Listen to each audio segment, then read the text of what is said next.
Hello नमस्कार साथियों, स्वागत है आप सभी का ये विथ मार्शल पर। आप हैं मेरे साथ एक महत्वपूर्ण विषय पर चर्चा करने के लिए जो काफ़ी महत्वपूर्ण है।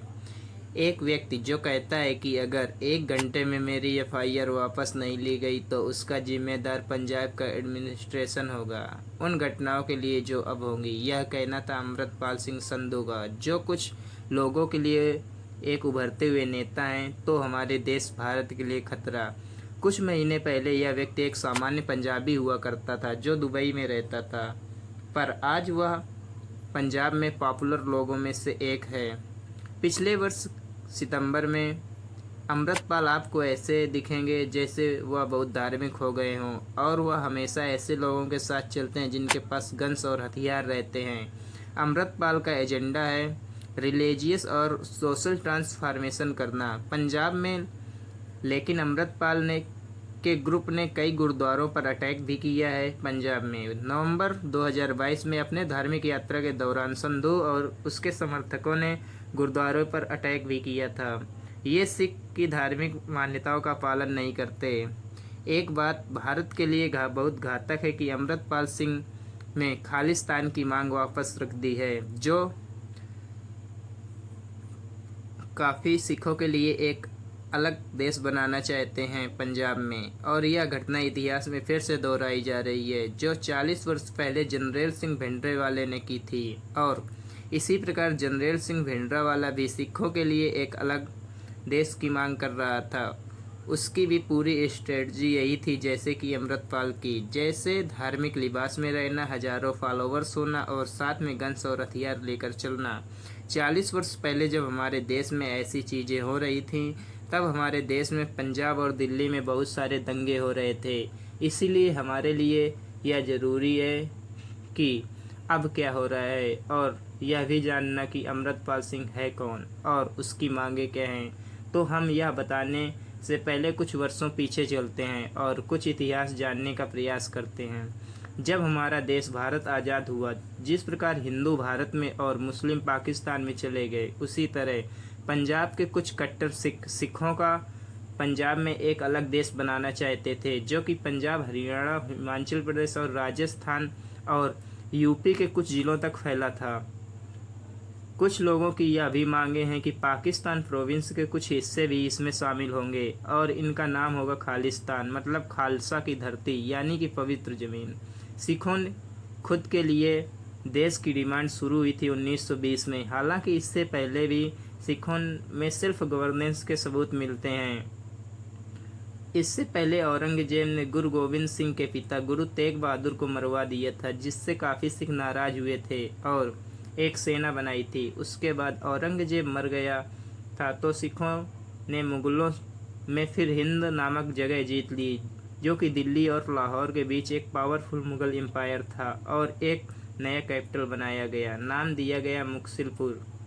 खालसा राज की स्थापना की गई और सिखों ने खुद के सिक्के भी बनाए, सील बनाया। इसी समय एक लोकोक्ति बाहर आई कि राज करेगा खालसा, और यह लोकोक्ति ने सिख प्रार्थनाओं में भी अपनी जगह बना ली, और इस लोकोक्ति को आप आज भी सुनेंगे। लेकिन फिर मुगलों ने बंदा सिंह और उनके साथियों को गिरफ्तार कर लिया। इसी जगह से सिख ने यह सीखा था कि उनको खुद शासन करना चाहिए। इसी प्रकार ये लोग अलग सिख देश की मांग करते हैं, और 1973 में शिरोमणि अकाली दल ने आनंदपुर साहब रिजोल्यूशन जारी किया, जिसमें इन्होंने कुछ मांगे रखी, जिसमें दो प्रमुख हैं कि अम्बाला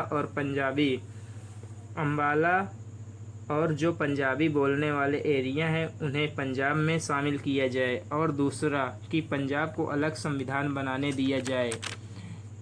जब चाहे defence, railway, foreign affairs, relationship, currency आदि केंद्र सरकार कंट्रोल करे। लेकिन कुछ दिनों बाद आनंदपुर साहिब रिवॉल्यूशन को सब भूल गए।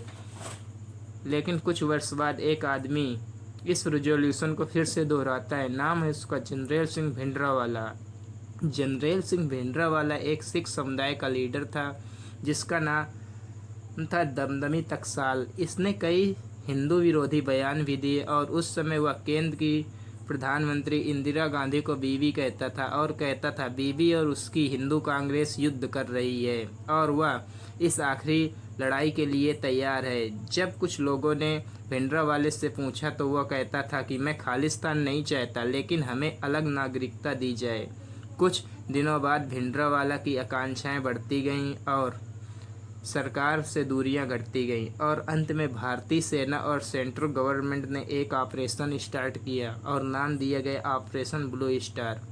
इस ऑपरेशन में भिंडरावाला और उसके कई समर्थकों मारे गए, लेकिन इससे सिख कम्युनिटी आहत हुई और जगह जगह पर हिंसा भड़क उठी। और तो और इस घटना में बेगुनाह सिखों को मारा गया था, जिससे कि भिंडरावाले को एक फ्रीडम फाइटर की इमेज मिल गई। और वर्ष 2003 में अकाल तख्त ने भिंडरावालों को शहीद घोषित कर दिया और उसकी आज भी तस्वीर अमृतसर के सेंट्रल सिख म्यूजियम का एक हिस्सा है। तो भिंडरावाला तो मर गया, लेकिन उसके समर्थक आज भी हैं, जैसे कि एक अमृतपाल सिंह।